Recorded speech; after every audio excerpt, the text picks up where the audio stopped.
The silent truth. Judge Ava Sinclair was no stranger to the bitter sting of racial prejudice. A beacon of hope in her community, she was admired for her unwavering commitment to justice and her powerful presence in the courtroom. She had spent years climbing the ladder in a legal world, often unwilling to make room for women of her stature and skin color. Yet, as much as she fought for fairness and equity within the law, Ava knew that outside the hallowed halls of the courthouse, her title held little weight for those blinded by ignorance. It was a quiet Friday evening when Ava left her chambers after a grueling week of hearings. Her thoughts were filled with excitement as she looked forward to a weekend with her daughter, Elise. Elise, a fiery young woman who had just returned from college, was Ava's pride and joy. Despite the barriers they had both faced, Ava had worked tirelessly to ensure Elise grew up believing in her boundless potential. This weekend promised laughter, stories, and reconnection, a rare escape from the pressures of their respective worlds. As Ava navigated the dimly lit streets of the city, her mind wandered. She thought of her last conversation with Elise about the importance of resilience and grace under pressure. Ava had always tried to lead by example, embodying the values she preached. But tonight, she would be tested in a way she had not anticipated. She turned onto the main road, the familiar streetlights casting a soft glow over her car. The drive home was uneventful until the ominous flash of red and blue lights filled her rearview mirror. Her pulse quickened as a siren wailed, signaling her to pull over. Confused, Ava quickly ran through her recent actions. Seatbelt. On. Speed limit. Respected. Stop sign. Obeyed. Her legal mind worked methodically, but a knot of unease twisted in her stomach. She had done nothing wrong. Yet she knew all too well that, for many black drivers, such moments were less about justice and more about judgment. Pulling her car to the side of the road, Ava adjusted her mirrors, keeping her hands visibly on the steering wheel. She had counseled countless people about handling these situations: stay calm, remain respectful, and document everything mentally. But tonight, she felt the weight of vulnerability pressing down on her. The officer approached her vehicle, his steps measured and deliberate. His flashlight beam cut through the darkness, landing on her face. Ava caught a glimpse of him in her side mirror. He was tall, his posture exuding authority, tinged with arrogance. One hand rested near his holstered gun, a gesture that sent a clear, unspoken message. Ava rolled down her window, her voice steady but polite. "Good evening, officer. Is there a problem?" The man, whose name badge read Keller, did not respond immediately. His eyes scanned her vehicle and then her, as if searching for a reason to justify his stop. Finally, he spoke, his tone clipped. "License and registration." Without hesitation, Ava reached for her documents, her every move slow and deliberate to avoid any misinterpretation. As she handed over her license, Keller's eyes lingered on it. A flicker of surprise crossed his face when he saw her title, Judge Ava Sinclair. But the flicker was fleeting, quickly replaced by a smirk. "You were speeding and failed to make a complete stop at the intersection," he stated flatly. Ava's eyes remained steady on him. She knew this accusation was baseless. "Officer," she began calmly, "I'm certain I followed all traffic laws. Would you mind clarifying where I might have?" Keller interrupted her with a dismissive wave of his hand. "I don't need a lecture on traffic laws, Judge Sinclair." The emphasis on her title was mocking, not respectful. Ava bit back a retort, unwilling to escalate the situation. Instead, she took a calming breath. "I understand. May I ask if this stop is being recorded?" Keller's smirk faltered slightly, but he recovered quickly. "It is," he replied, his tone sharp. "Stay in the car." He walked back to his cruiser, leaving Ava sitting in the silence of her vehicle. She glanced in her rearview mirror, watching him as he leaned into his patrol car. What was he doing? She didn't want to speculate, but a sense of foreboding gripped her. Ava's phone buzzed on the console. She glanced at it. Elise's name lit up the screen. She hesitated. Should she answer and risk the officer returning while she was on the phone? Or should she ignore it and let her daughter worry? Ultimately, she decided to text quickly, keeping her hands low and her movements subtle. Delayed. Will explain later. Love you. The minutes dragged on as Keller remained in his vehicle. Ava's mind raced. Was this simply an abuse of power, or was he running her plates, searching for a non-existent reason to escalate? Her years in the legal system had taught her that some officers thrived on intimidation. Finally, Keller returned, his expression unreadable. He handed her documents back through the window. "You're free to go," he said curtly. Ava's relief was fleeting. "May I ask why I was stopped, officer?" she inquired, her tone measured but firm. Keller leaned closer, his face just inches from hers. "Watch yourself out here, Judge," he said, his voice low and menacing. "Even your title doesn't make you untouchable." And with that, he turned and strode back to his car. Ava sat frozen for a moment, her grip tightening on the steering wheel. The encounter was over, but the sting of his words lingered. As she pulled back onto the road, Ava knew this was far from the end of the story. Keller's behavior wasn't just a minor infraction. It was a symptom of a larger problem. And if he thought his badge made him untouchable, he was about to learn otherwise. This wasn't just about her. It was about the countless others who faced similar situations daily, those whose voices were silenced by fear or systemic barriers. Ava's resolve hardened. She wasn't just a judge, she was a fighter.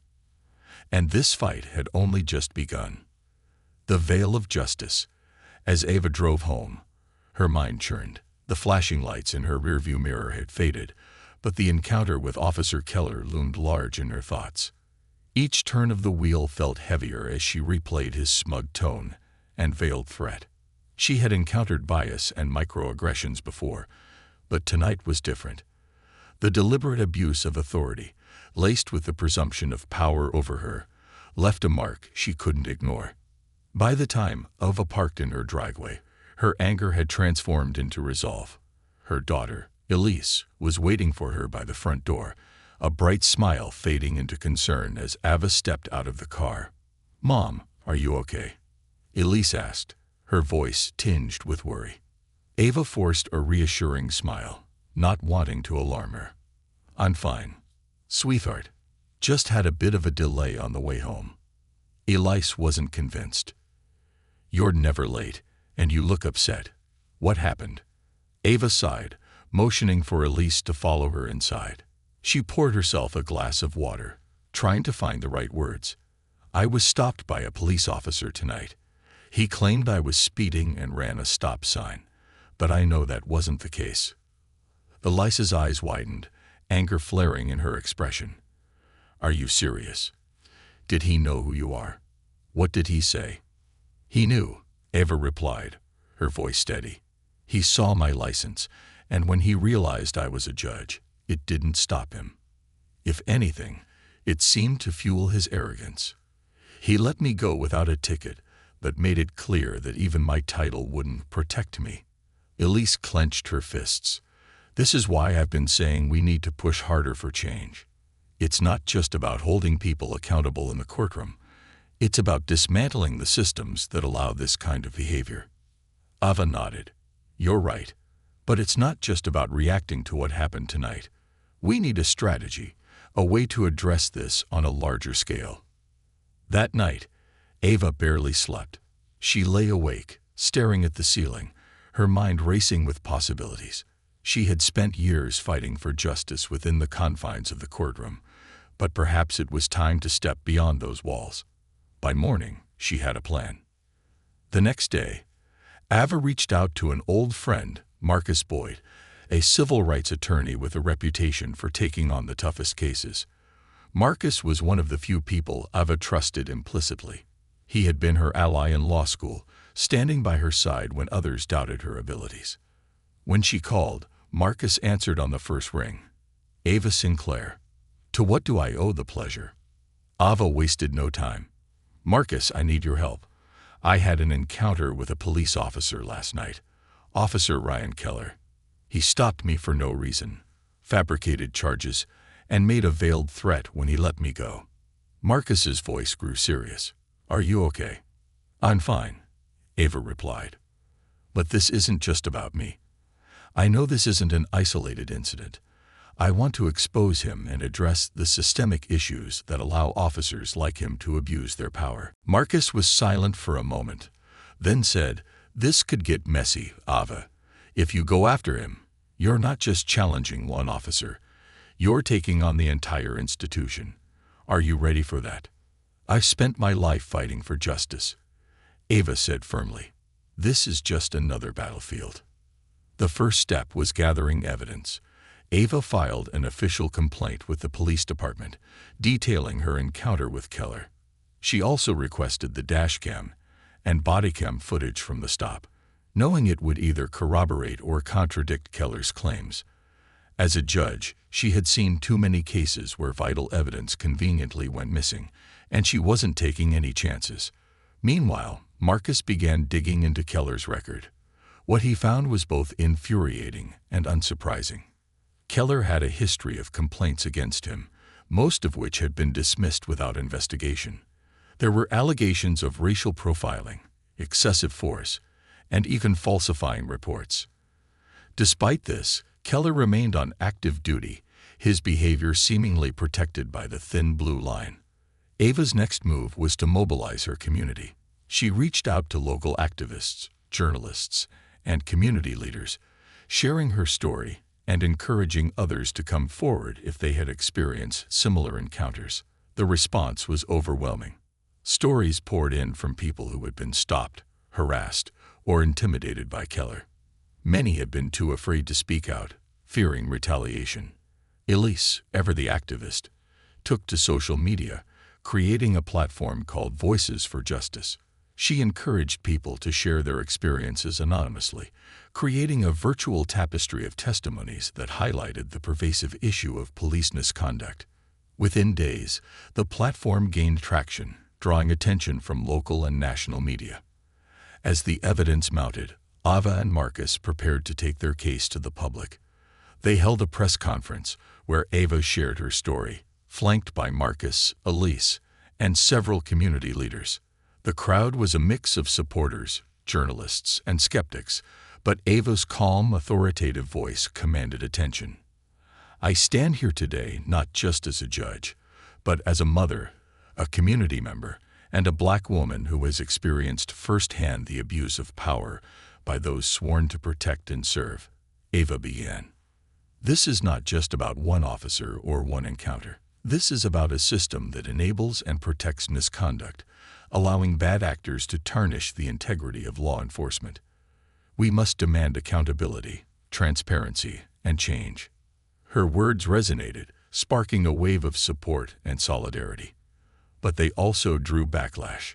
Critics accused her of undermining the police and using her position to further a personal agenda. Keller himself denied the allegations, painting Ava as an opportunist looking to make a name for herself. Undeterred, Ava pressed on.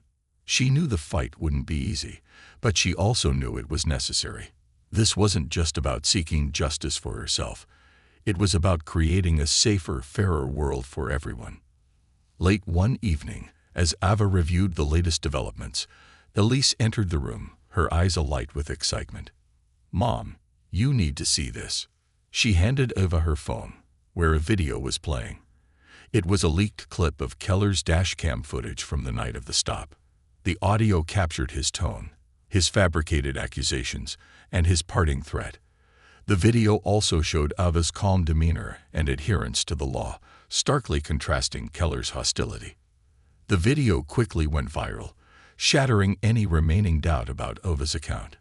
It was a turning point, galvanizing public opinion and putting pressure on the police department to take action. The ripple effect.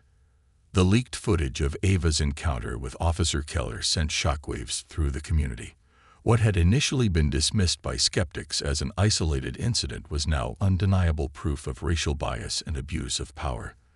The clip spread like wildfire, reaching news outlets, social media platforms, and even national TV networks.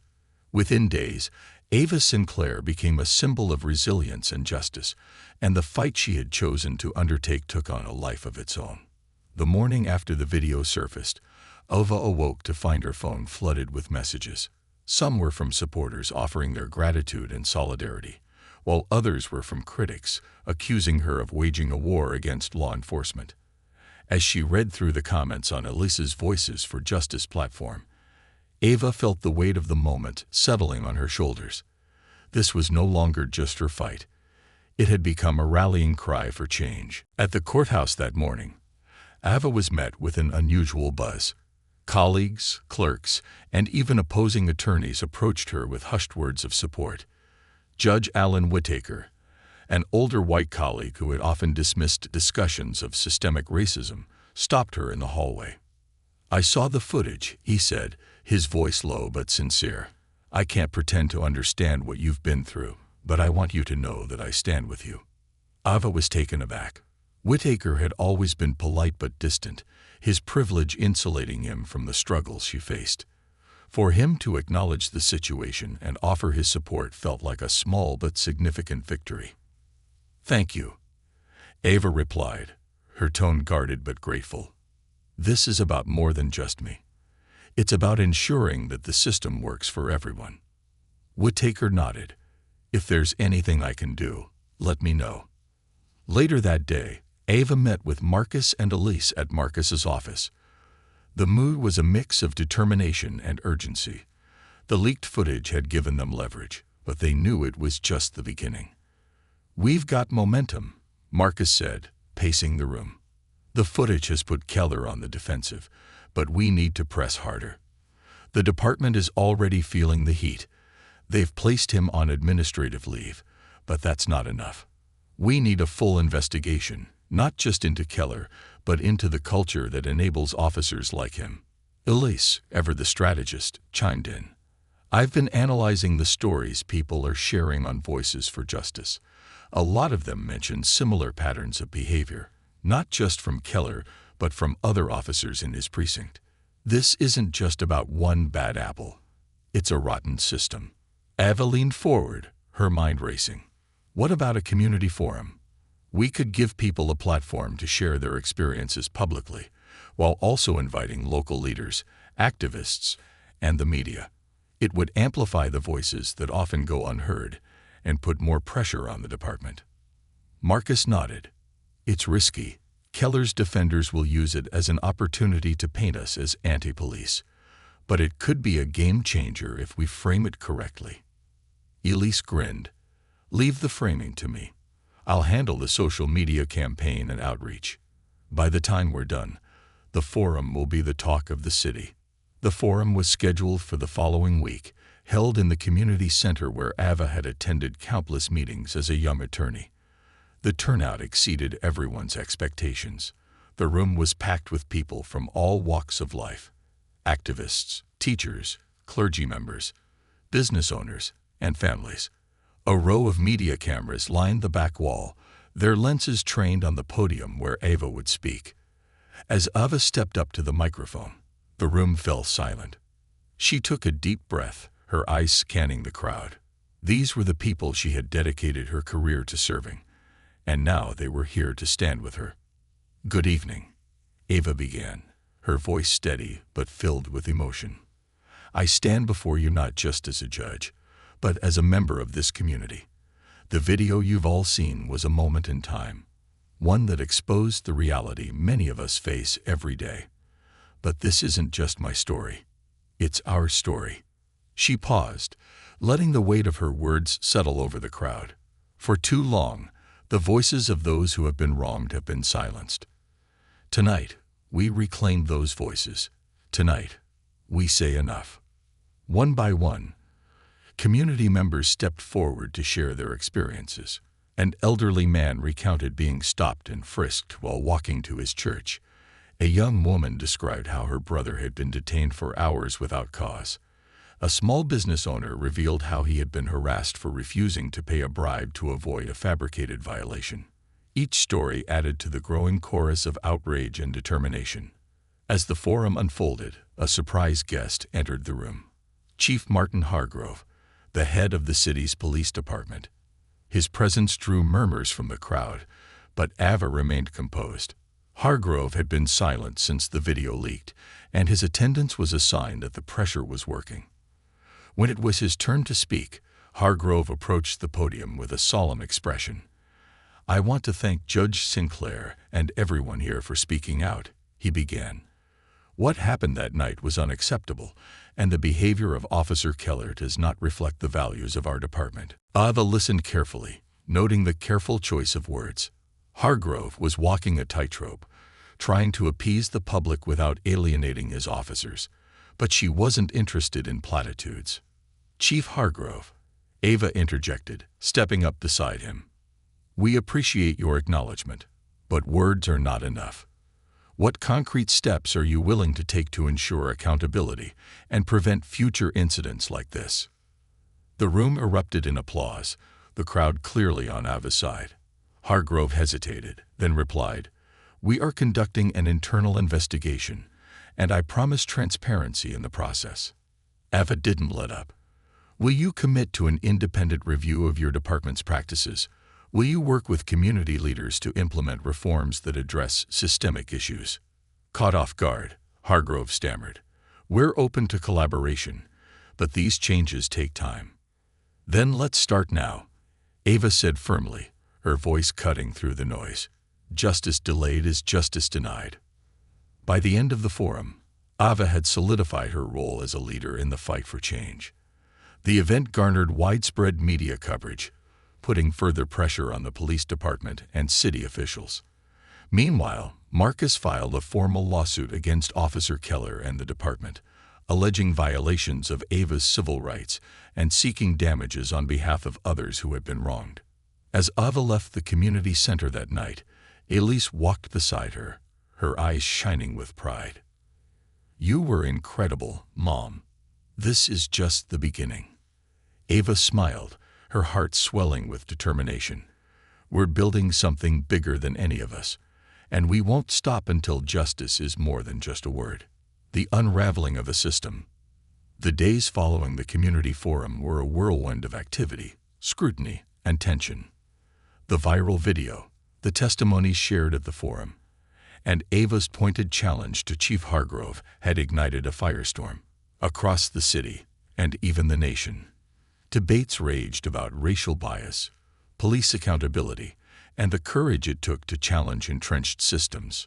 For Ava, the fight was personal, but no longer hers alone. The movement she had sparked was growing, and with it came both allies and adversaries. The city's police union released a statement defending Officer Keller, claiming that he had followed protocol and accusing Ava of politicizing a routine traffic stop. But the evidence said otherwise, and Keller's thinly veiled threat at the end of the dashcam footage couldn't be ignored. The lawsuit Marcus filed on Ava's behalf became a lightning rod for attention. It wasn't just about seeking justice for Ava's specific encounter. It called for systemic reforms, including independent oversight of police misconduct investigations, mandatory body cameras, and regular bias training for officers. The city's leadership, already under immense pressure, was forced to take notice. One morning, Ava sat in Marcus's office as he went over the latest developments. A thick folder of documents lay open on the desk between them. "We've got more than enough to make a compelling case," Marcus said, tapping the folder. "Keller's record, the dashcam footage, the testimonies from other victims. It's damning. But you need to be prepared, Ava. This isn't just about Keller anymore. The entire department is going to come after you." "I know," Ava said calmly, though she felt the weight of his words. "But this isn't about me. If we can force real change, it's worth it." Marcus leaned back in his chair, studying her. "You're braver than most people I know, Ava. Just remember, they're going to try to discredit you. They'll dig into your past, your rulings, anything they can find to undermine you." Ava nodded. She had anticipated this. As a judge, she had always maintained the highest ethical standards, knowing that her integrity would be scrutinized more harshly than her peers. But that didn't mean she was untouchable. Meanwhile, Elise was using her platform, Voices for Justice, to keep the momentum alive. She had organized a campaign encouraging people to write letters to city officials, demanding accountability and reform. The platform's reach had grown exponentially, and Elise's passion made her a formidable advocate. One afternoon, Elise burst into the house, her phone in hand and excitement written all over her face. "Mom, you're not going to believe this," she said, waving her phone. "A former officer from Keller's precinct just contacted me. He wants to talk." Ava raised an eyebrow. "What does he want?" "He says he left the force because of the toxic culture and misconduct he witnessed. He's willing to go on record about Keller and others in the department." Ava's pulse quickened. This could be a game changer. Did he say anything specific? Elise nodded. He mentioned Keller's pattern of targeting black drivers and how complaints against him were routinely ignored or buried. He also said there's a code of silence in the precinct. Officers are pressured not to report misconduct. Ava exchanged a look with Elise. "Set up a meeting. But make sure Marcus is there. This could be exactly what we need." The meeting took place in a small conference room at Marcus's office. The former officer, a man named Darnell Carter, appeared nervous but resolute. He was in his mid-30s, with the weary look of someone who had seen too much. "I've been following what's happening," Darnell began, his voice steady despite his apprehension. "And I couldn't stay silent anymore. What Keller did to you, Judge Sinclair, it's not an isolated incident. He's been doing this for years." Ava leaned forward. "Why hasn't he been held accountable?" Darnell sighed. "Because the system protects him. Complaints are either dismissed or disappear. Officers who try to speak out are ostracized. Or worse. I couldn't take it anymore, so I left." He went on to describe a culture of racism, favoritism, and unchecked power within the precinct. He detailed how Keller had been emboldened by the lack of consequences and how leadership turned a blind eye to his behavior. Marcus recorded the conversation, with Darnell's permission, and asked him to provide a written statement. "This is powerful," Marcus said afterward. "Coming from someone inside the department, it adds credibility to our case." As the legal battle intensified, so did the public pressure. Protests erupted outside the police department, demanding justice for Ava and accountability for Keller. Signs reading "No Justice, No Peace," and "End Police Corruption" filled the streets. Ava attended one of the rallies, standing quietly among the crowd as chants echoed around her. She felt a deep sense of solidarity with the people who had come together to fight for a cause greater than themselves. But the fight wasn't without its challenges. Threatening letters began arriving at Ava's home, and her phone rang late at night with anonymous calls. Some messages were blatantly racist. Others warned her to back off or face the consequences. Elise, too, became a target, with trolls flooding her social media accounts with hateful comments. One evening, as Ava reviewed court documents, Elise entered the room, her face flushed with anger. "They're trying to scare us, Mom. But it's not going to work." Ava looked up, her expression calm but resolute. "I know, and we're not going to let them win. Fear is their weapon, but it won't stop us." The turning point came when the city council announced an independent investigation into the police department, spurred by public outcry and mounting evidence. The announcement was a victory, but Ava knew it was just the beginning. Investigations could drag on for months or even years, and the fight for reform was far from over. Meanwhile, Keller's administrative leave turned into an official suspension, pending the outcome of the investigation. It was a small step, but it sent a clear message. No one was above accountability. One evening, as Ava and Elise sat on the couch, reflecting on the events of the past weeks, Elise turned to her mother. "Do you ever regret starting this fight?" Ava shook her head. "No. It's exhausting, and it's terrifying at times. But if we don't stand up, who will? Change doesn't come easily, Elise. It's built on the courage of those willing to fight for it." Elise smiled. "You've always been my hero, Mom. But now I see just how much strength it takes to be you." Ava placed a hand on Elise's. "We're in this together, And no matter what happens, we've already made a difference. As the night wore on, Ava allowed herself a moment of quiet reflection. The road ahead was uncertain, but the momentum they had built was undeniable. She had spent her life fighting for justice in the courtroom, but now she was fighting for it in the streets, the halls of power, and the hearts of her community. And she wouldn't stop until justice was more than an ideal. It was a reality. The battle within and without. The investigation into Officer Keller and the police department gained national attention, turning Ava Sinclair into a reluctant figurehead for a movement she had never anticipated leading. While she welcomed the growing support, the weight of her newfound role was immense. Every word she spoke, every decision she made, was scrutinized by the media, her detractors, and even her allies. For the first time in her life, Ava felt the crushing burden of being a symbol. One chilly morning, Ava found herself sitting in her office at the courthouse, staring at her reflection in the darkened screen of her laptop. Outside, the city buzzed with activity, but her world felt oddly still. The upcoming court cases she was presiding over felt almost secondary to the storm brewing around her. The legal proceedings against Keller were accelerating, and with them came a new wave of challenges. A fight on multiple fronts. Keller's legal team, funded by the police union, came out swinging. They painted him as a scapegoat, claiming that the stop was routine and that Ava's allegations were exaggerated for personal gain. They even suggested that her position as a judge gave her an inflated sense of entitlement. Ava was prepared for this attack, but found it infuriating nonetheless. "They're trying to turn this into a trial about me," she vented to Marcus during a late-night strategy session. "It's a classic deflection tactic." Marcus nodded, his expression grim. "That's exactly what they want.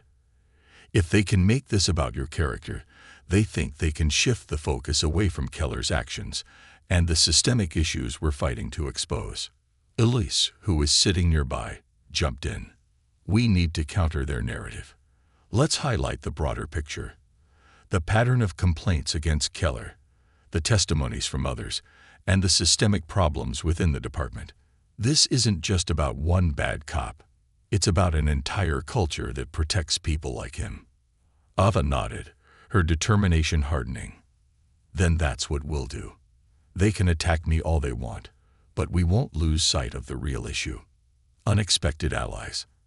As the case against Keller unfolded, an unexpected ally emerged. Detective Sarah Ramirez, a veteran officer in the same precinct as Keller. Ramirez was known for her integrity and had long been frustrated by the department's unwillingness to address misconduct. She reached out to Ava through Marcus, offering her support. When they met, Ramirez was direct. "I've seen what Keller and others like him get away with for years," she said. "I tried to report misconduct early in my career, but it went nowhere. After that, I kept my head down, thinking I couldn't make a difference. But what you're doing has given me hope. I want to help." Ramirez's testimony added a new layer of credibility to the case. She detailed incidents where Keller had harassed minority drivers, fabricated charges, and received tacit approval from higher-ups. Her decision to come forward was a turning point, but it also came at a cost. She faced backlash from her colleagues, who viewed her as a traitor. "I'm not afraid of them," Ramirez told Ava when they met privately one evening. "What scares me is what happens if people like us stay silent." Ava placed a hand on Ramirez's shoulder. "Your courage means more than you know. Together, we can shine a light on this darkness." The court of public opinion. While the legal battle raged on, the fight in the court of public opinion intensified. Elise's platform, Voices for Justice, became a central hub for the movement, amplifying stories of those affected by police misconduct. Elise worked tirelessly, often staying up late to respond to messages, coordinate events, and craft posts that would resonate with the growing audience. But the backlash was fierce. Trolls flooded the platform with hateful comments, accusing Ava and Elise of being anti-police and undermining law and order. Some even went as far as to post their home address online, forcing Ava to temporarily relocate with Elise for their safety. One evening, as they sat in their rented apartment, Elise looked at her mother, exhaustion etched on her face. "Do you ever wonder if it's worth it?" she asked quietly. Ava turned to her daughter, her gaze steady. "Every day. But then I think about the people who don't have the platform or the resources to fight back. I think about what happens if we let fear silence us, and I realize that we don't have a choice. We have to keep going." Elise nodded, her resolve renewed. "You're right. We've come too far to stop now." The breaking point. The tension reached a breaking point when the police union held a press conference, accusing Ava of using her position to attack honorable officers and discredit the entire force. Keller's attorney went further, suggesting that the video of the traffic stop had been doctored, an accusation that infuriated Ava and her legal team. "That's a desperate move," Marcus said when he saw the press coverage. "It shows they know they're losing." But the accusations had their intended effect, sowing doubt among some members of the public. Ava began receiving emails and messages from people questioning her motives, and the media began framing the story as a clash between a powerful judge and the police department, rather than a fight for justice. Ava refused to let the narrative derail her. "We're not here to argue in the media," she told Marcus and Elise. "Our focus is the courtroom and the reforms we're fighting for." The day of reckoning. The day of the pretrial hearing arrived, and the courtroom was packed. Supporters of Ava and Keller filled the gallery, their tension palpable. Ava sat beside Marcus, her expression calm but resolute. Across the room, Keller sat with his attorney, his smug demeanor unchanged. The prosecution presented its case, laying out the evidence of Keller's misconduct, the dashcam footage, the pattern of complaints, and the testimony of Darnell Carter and Detective Ramirez. Marcus's arguments were concise and powerful, painting a damning picture of a man who had abused his authority with impunity. When it was the defense's turn, Keller's attorney attempted to discredit the witnesses, portraying Ava as a privileged figure using her influence to wage a personal vendetta. But the evidence was overwhelming, and Keller's smirk began to falter as the day wore on. By the end of the hearing, the judge presiding over the case ruled that there was sufficient evidence for Keller to stand trial. It was a significant victory, but Ava knew the road ahead would be long. A glimmer of hope. That evening, Ava and Elise sat on the balcony of their apartment, watching the city lights twinkle in the distance. The air was cool, carrying with it a sense of quiet anticipation. "We did it," Elise said softly. "At least we made it this far." Ava nodded, a faint smile on her lips. "This is just the beginning. But today, we showed them that justice is worth fighting for." Elise leaned her head against her mother's shoulder. "You've always taught me to believe in what's right, no matter how hard it gets, and now I see what that really means." As they sat together, Ava allowed herself a rare moment of peace. The battle was far from over, but for the first time, she felt the stirrings of hope, not just for herself, but for a future where justice wasn't just an ideal, but a reality for everyone. Justice on trial. The air in the courtroom buzzed with tension. The trial of Officer Ryan Keller had become more than a legal proceeding. It was a referendum on the systemic issues plaguing law enforcement. Journalists filled every available seat, their pens poised to capture every word. Community members who had come to support Ava and others, like her, sat shoulder to shoulder, their collective hope palpable. Ava, seated next to Marcus at the prosecution table, felt the weight of the moment pressing down on her. Keller sat at the defense table, flanked by his legal team, his expression stoic, but his jaw set with defiance. He had become a symbol for those defending the status quo, his supporters framing him as a victim of a politically motivated witch hunt. But Ava knew the truth, and today, that truth would finally come to light. The opening salvo. The prosecution began with a compelling opening statement delivered by Marcus. His voice was steady, his tone measured, but his words carried undeniable weight. "This case is not just about a single traffic stop. It's about a pattern of behavior, an abuse of power by an officer sworn to protect and serve. It's about the courage of those who dared to speak out against that abuse, and the responsibility we all share to hold our institutions accountable. He gestured toward Ava and the other witnesses seated in the gallery. We will show you evidence, testimony, and patterns that cannot be ignored. And at the heart of this case is a simple truth. No one is above the law, not even those entrusted to enforce it.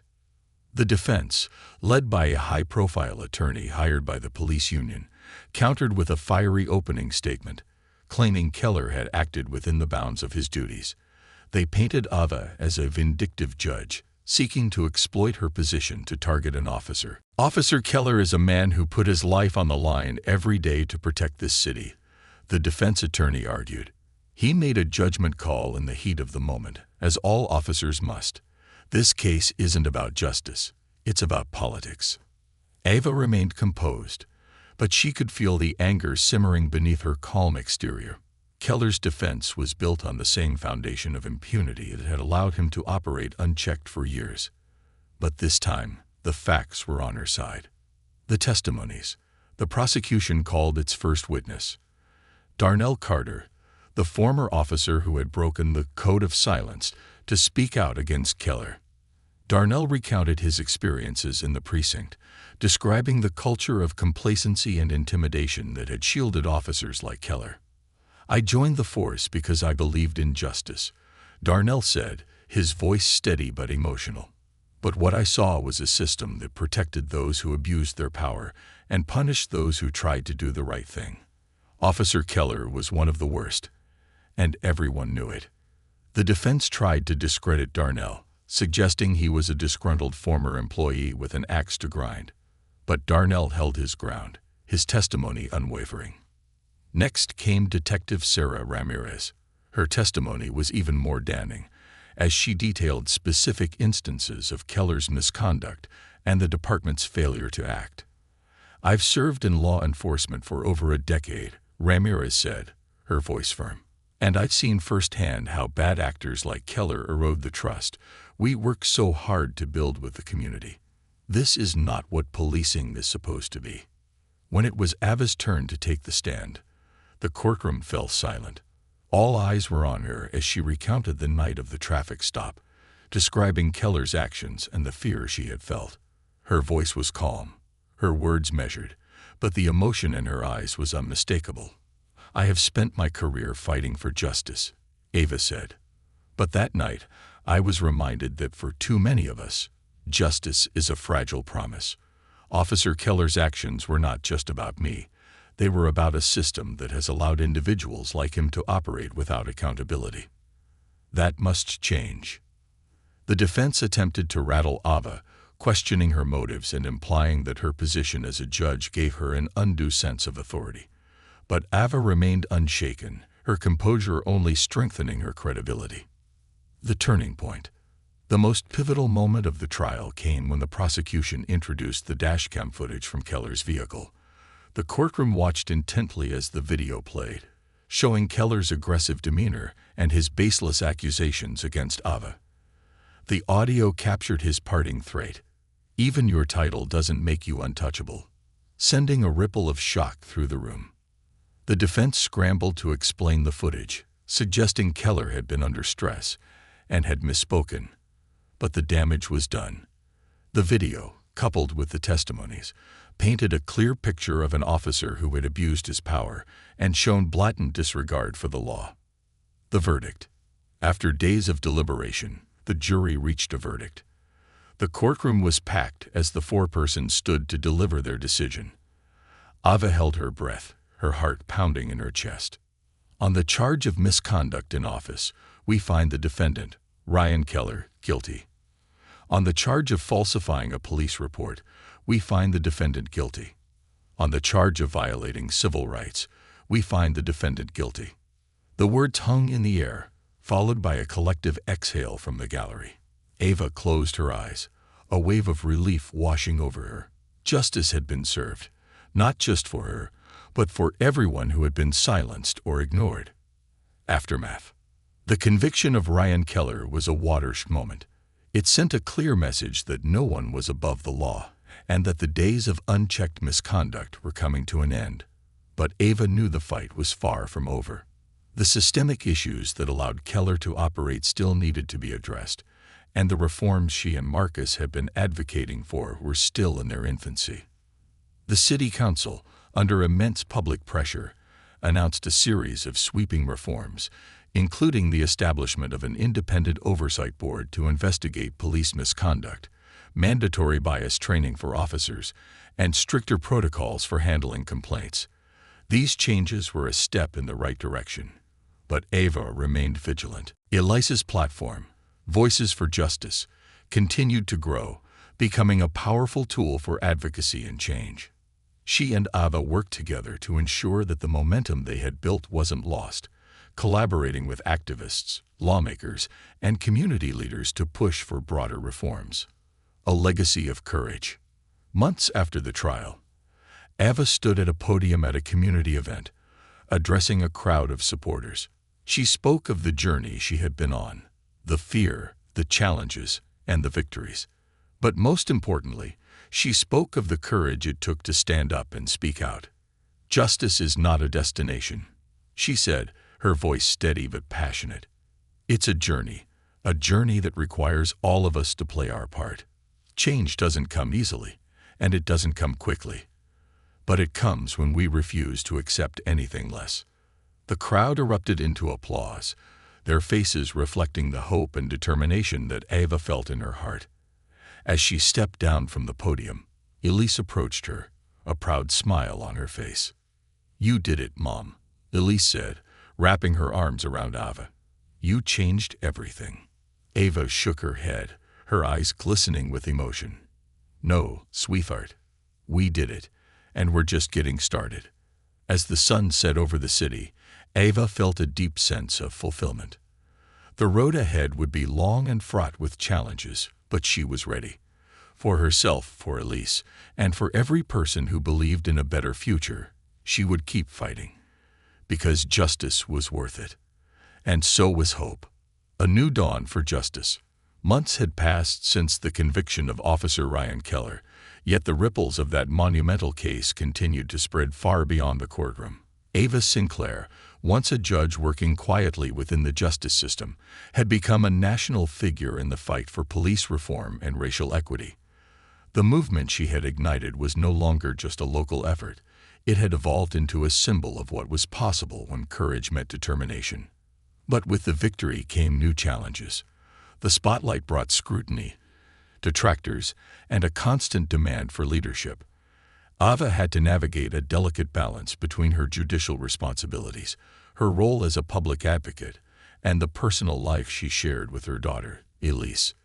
The battle for justice was far from over, but Ava was determined to see it through. The seeds of reform.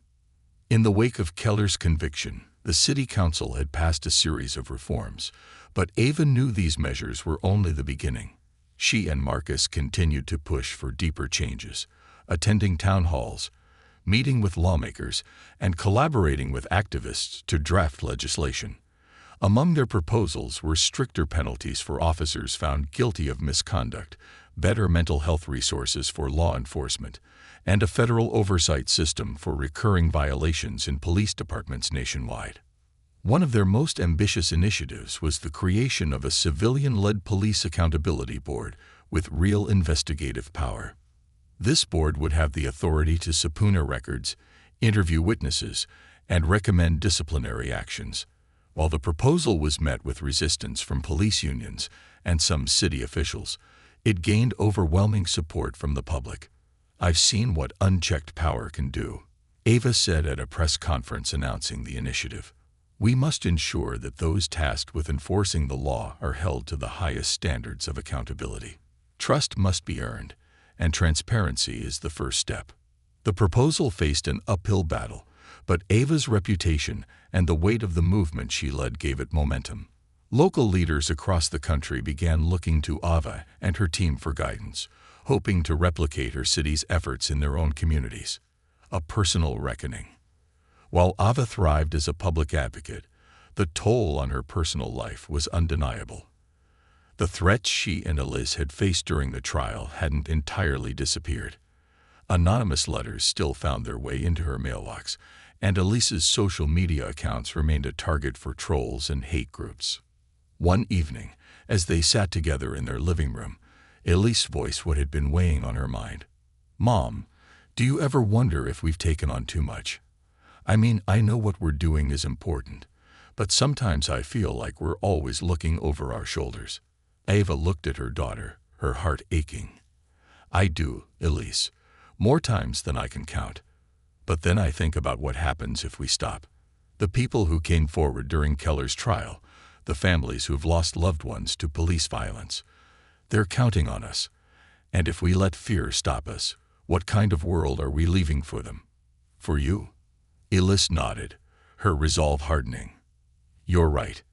It's just, sometimes I miss when things were simpler." Ava smiled wistfully. "Me too, sweetheart. But change is never simple. And you've been braver than most adults I know. You inspire me every day."